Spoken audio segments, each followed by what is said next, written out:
Hello, I'm Dr. Jim Taylor, and welcome to Prime Sport Alert. This segment of Prime Sport Alert focuses on the importance of confidence. Confidence is the single most important mental factor in sports.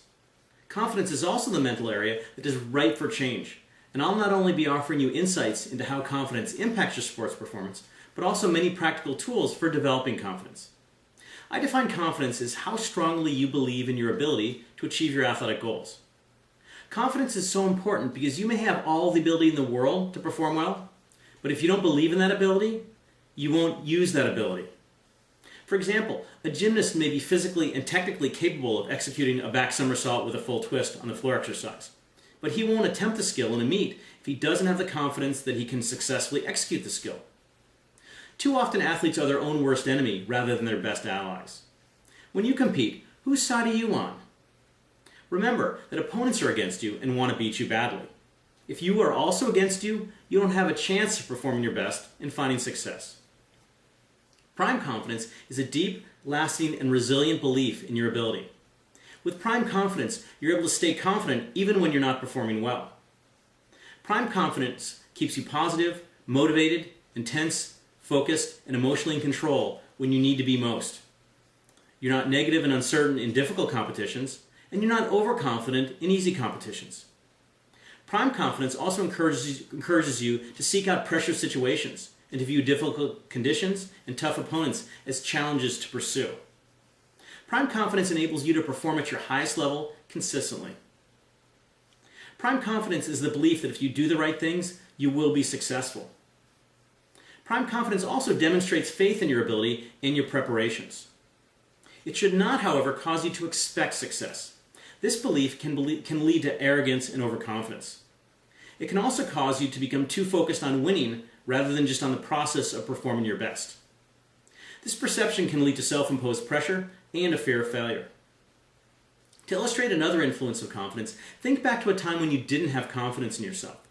You probably got caught in a vicious cycle of low confidence and performance, in which negative thinking led to poor performance, which led to more negative thinking and even poorer performance, until your confidence was so low you didn't even want to compete. This vicious cycle usually starts with a period of poor performance. This period of poor performance then leads to some negative self-talk. I'm not doing very well, I can't do this, I don't have a chance. You're becoming your own worst enemy. You start to get nervous before a competition because you believe you will perform poorly. All of that anxiety, of course, hurts your confidence even more because you feel physically uncomfortable and there's no way you can perform well when you're that stressed out. The negative self-talk and anxiety causes negative emotions. You feel depressed, frustrated, angry, or helpless, all of which hurt confidence more and cause you to perform even worse. The negative self-talk, anxiety, and emotions then hurt your focus. If you have low confidence, you can't help but focus on all the negative things rather than things that will help you to perform your best. All this accumulated negativity ultimately hurts your motivation. As bad as you feel, you just don't want to get out there. If you're thinking negatively, caught in a vicious cycle, feeling nervous, depressed, and frustrated, and can't focus, you're also not going to be having much fun out there, and you're not going to perform well. Now, recall when you have been really confident in your sport. Your self-talk is positive. I'm a good athlete, I can perform well, I can achieve my goals. You are your best ally. With the positive self-talk, you begin an upward spiral of high confidence and performance, in which positive thinking leads to better performance, which leads to more positive thinking and even better performance. All the positive talk gets you feeling relaxed and energized as you begin the competition. You have lots of positive emotions, such as inspiration and excitement. You focus on things you need to perform your best. Competing is actually an enjoyable experience for you with confidence. All of the positive thoughts and feelings motivate you to perform. Bottom line is, if you're thinking positively, riding an upward spiral, feeling relaxed and energized, experiencing positive emotions, and are focused on performing your best, you're going to have a whole lot of fun out there, and you're also much more likely to perform well. Anything that counters your belief to achieve your goals will hurt your confidence. The greatest disruption to confidence is, not surprisingly, failure. Failure can mean making mistakes in a competition, for example, missing an easy header in soccer, or falling on a double axel in figure skating. Failure will cause you to lose faith in your ability and cause you to become tentative and cautious. Failure can also mean having poor results in recent competitions. There's nothing more harmful to confidence than failure, because it provides evidence that any confidence you may have had is unjustified. A misconception that many athletes have is that confidence is something that's inborn, or that if you don't have it at an early age, you'll never have confidence. In reality, though, confidence is a skill, much like technical skills, that can be learned. Just like any type of skill, confidence is developed through focus, effort, and repetition. The problem is that you have the option to practice good or bad confidence skills.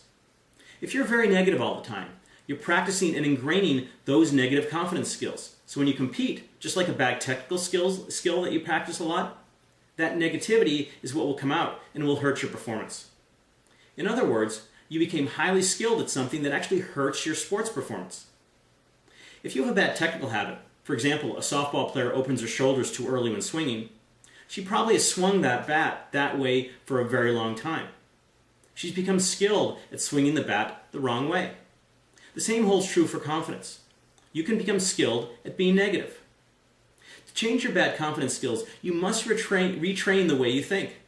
You have to practice good confidence skills regularly until the old negative habits have been broken and you've learned and ingrained the new positive skills of confidence. It's easy to stay confident when you're performing well, when the conditions are ideal, and when you're competing against someone whom you're better than. The real test of confidence is, however, how you respond when things aren't going your way. I call this the confidence challenge. What separates the best from the rest is that the best athletes are able to maintain their confidence when they're not at the top of their games. By staying confident, they continue to work hard rather than give up, because they know that, in time, their performance will come around. Most athletes who perform poorly get caught in that vicious cycle of low confidence and performance that I talked about earlier. Once you slip into that downward spiral, you rarely can get out of it in the short term. In contrast, athletes with prime confidence maintain their confidence and seek out ways to return to that previous level. All athletes will go through periods where they don't feel good or perform well. The skill is not getting caught in the vicious cycle and being able to get out of that downward period as quickly as possible. There are several keys to mastering the confidence challenge. Develop the attitude that demanding situations are challenges to be sought out. Believe that experiencing challenges is a necessary part of becoming the best athlete you can be. Very importantly, be as well prepared as you can to meet those challenges. Stay positive and motivated in the face of the difficulties. Focus on what you need to do to overcome the challenges. Accept that you may experience failure when faced with new challenges. And most importantly, never, ever, ever give up. I'm Dr. Jim Taylor for Prime Sport Alert.